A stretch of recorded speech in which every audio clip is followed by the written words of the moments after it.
Hey everyone, Lee here. Today we're making the shock shell paracord bracelet. This is one of my most favorite bracelets to make so far. It looks just like the bullet casing bracelet except slimmed down and has 22s on the end.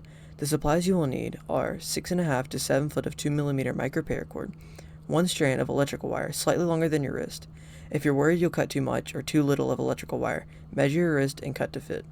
Next you will need super glue, 1 foot of gutted 550 paracord, a scrap piece works perfect, needle nose pliers, a marker, and lastly, 2 bullet shells, preferably 22s. Everything I just listed will be down in the description. Also, be sure to check out the new Discord server. Shout out to Samuel Turner 14 for being the first member to join. Enough talking, let's begin. Alright, so let's go and get this one started. I got my electrical wire here, and all we're going to do is we're going to wrap it around our wrist. And you want to get it nice and tight to where you have some off like this, alright?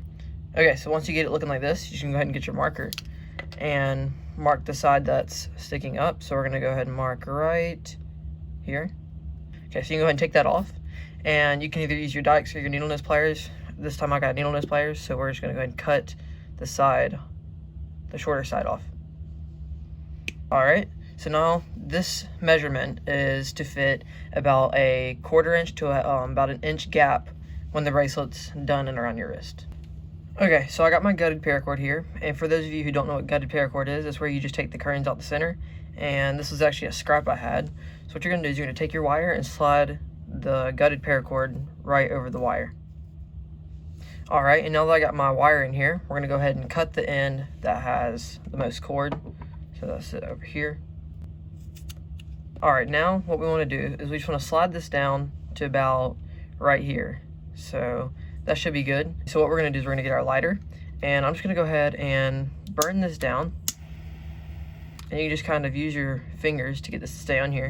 Just kind of go around a little bit slow because you want this to stay on here. But we didn't want it all the way down on the very end, and I'll show you why here in a second. Alright, now on this side, we're going to do the same thing. So as you can see, you can't see the wire. So what we're going to do is we actually got to cut a little bit more off. So I'm going to cut off about right here. And you want the wire to show about 1/2 inch. All right, now that we got the show on both sides, we can go ahead and melt this side down and do the exact same thing. All right, there you go. And both sides are done, so now we can go ahead and go on to the next step. Okay, so this next part is a little bit tricky. So we're actually gonna be using our super glue now. And I got a sheet of paper under my wire so I don't get any super glue on my table. So what we're gonna do is we're gonna add about 3 to 4 drops inside of your shell. All right, so I'm gonna go ahead and do that.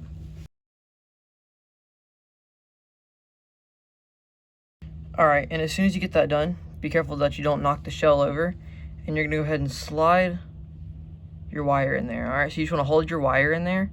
Try to hold it as straight as possible, making sure there's no super glue on the outside of this. All right, so you just wanna be careful when you're doing this, that you don't accidentally glue your shell to your paper, or that you glue your fingers to your shell, because that would not be good. So I'm just going to hold this here until it dries, and it's liquid, so it takes a little bit longer than the hot glue to dry.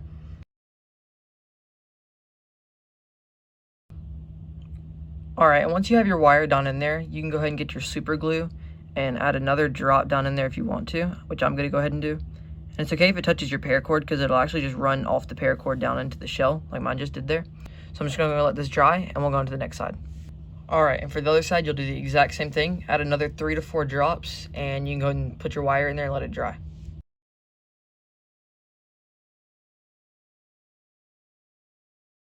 Alright, and once you get that done, and you get both your shell on both sides, we can go ahead and start with our micro paracord. So I've got my orange cord here, and we just got to find our center point. And for those of you who don't know how to do that, you just take both of your ends, and you pull your fingers through it until you find the very center. Alright, so what we're going to do is we're just going to go ahead and stick this around the back side. So put your right cord off to the right and your left cord off to the left.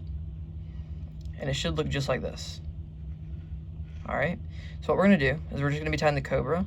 And I know a lot of you are familiar with this, but for those of you who don't know how, we're just going to go ahead and take our right strand, and we're going to go over the top and off to the left. Alright, and so it should look just like this. Okay, so then you're going to take that left strand and bring it over the top of the right. Should have a little cross over here on the left. All right, so what we're gonna do, we're gonna pick that up. You're gonna take this left side, and it's gonna go behind and up through onto the right. So you're taking this cord, It's going behind and up through this loop over here. Okay, so we're taking this around under the backside, up through here. It's a little bit harder to show how to show y'all how to do this because I don't have my jig. Since this one you can't really attach to one, so I'll show you again. Slide that all the way up, and you want to make sure that's touching that shell, because when you finish, it's going to be touching the shell at the end. And get as tight as possible. It'll get tighter the more you go down your bracelet. But so yeah, now on to the next one. You're taking your left cord this time and not your right, and you're going to go over the top, or over the center and off to the right. Okay, so then you're taking that right cord, you're going over the top of that center one, and you're making a cross over here.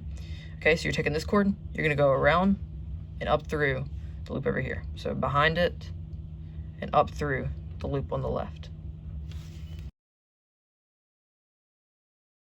All right, and then just get this all the way slid back up and as tight as you can. Okay, and then one more time. So what you're gonna do is you're gonna take this right strand this time. So every time you go back down, or every time you restart, you're gonna start on the side that has the loop. So this time our right side has the loop. So we're taking our right strand, going over the top and off to the left. That left cord is gonna go over the top of that right strand, and we're gonna go behind the bracelet and up through that loop on the right. Okay, so just tighten that down and just keep going down your bracelet.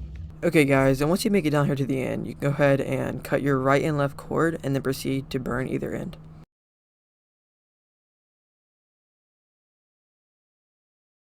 And there you have it, the shock shell paracord bracelet. I'm really happy with the way mine turned out, and as you can see here, mine ended up leaving about a 1-inch gap. Yours probably did too. If it's a 1/2 inch, it might be a little bit more comfortable.